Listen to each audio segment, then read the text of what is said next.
नमस्कार, अश्विनी किचनमध्ये तुमचं स्वागत आहे। आज आपण हिवाळ्यासाठी पौष्टिक अशी रेसिपी बघणार आहोत। तर मी इथे 1 वाटी फुटाणे घेतले आहेत, 1 वाटी खोबऱ्याचा खीस आणि काही ड्रायफ्रुट्स घेतलेले आहेत। तुमच्या आवडीप्रमाणे तुम्ही ड्रायफ्रुट्स घेऊ शकता। 1 वाटी गूळ घेतलेला आहे। आता आपण गूळ बाजूला ठेवू। आपली फुटाणे थोडेसे भाजून घेतलेले आहेत आणि खोबऱ्याचा खीस पण थोडासा गरम करून घेतलेला आहे। आता हे सगळं मिश्रण आपल्याला मिक्सरवरती बारीक करून घ्यायचं आहे। ड्रायफ्रुट्स वगैरे टाकून अगदी छान बारीक पूड होते त्याची। अशा प्रकारे मिश्रण आपल्याला बारीक करून घ्यायचं आहे। अगदी छान मस्त झालं आहे।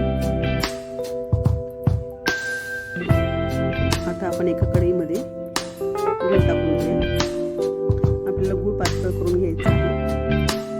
व्यवस्थित आपल्याला ते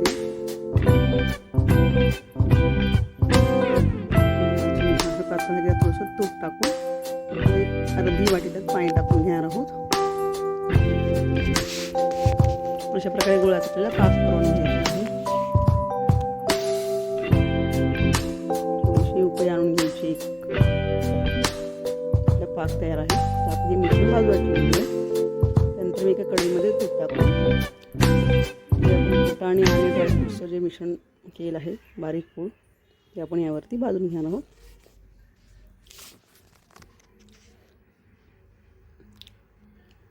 अगदी थोडं थोडं करून असं तूप टाकायचं आहे। आपल्याला लागेल तसं तूप टाकून हे आपलं पीठ व्यवस्थित भाजून घ्यायचं आहे। अगदी मंद आचेवर भाजायचं आहे।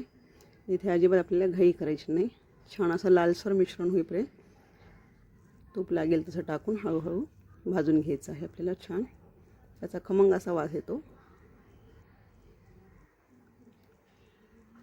आपण अगदी बेसन पीठ भाजतो त्याप्रमाणे मंद आचेवरती भाजून घ्यायचं आहे।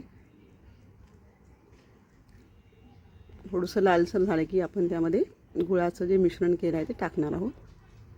हे पहा आपलं मिश्रण आता लालसर झालेलं आहे। आता मी यामध्ये जे गुळाचा पाक केला आहे तो टाकणार आहे। 1 वाटीभर पाक लागतो। अगदी बरोबर परफेक्ट प्रमाण आहे हे।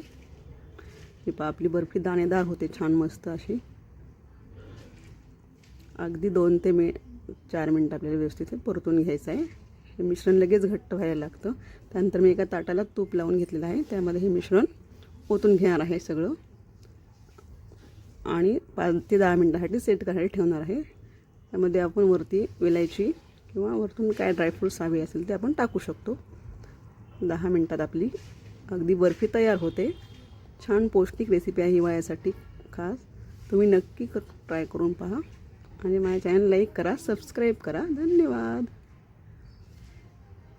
पहा खूपच छान दिसते ना।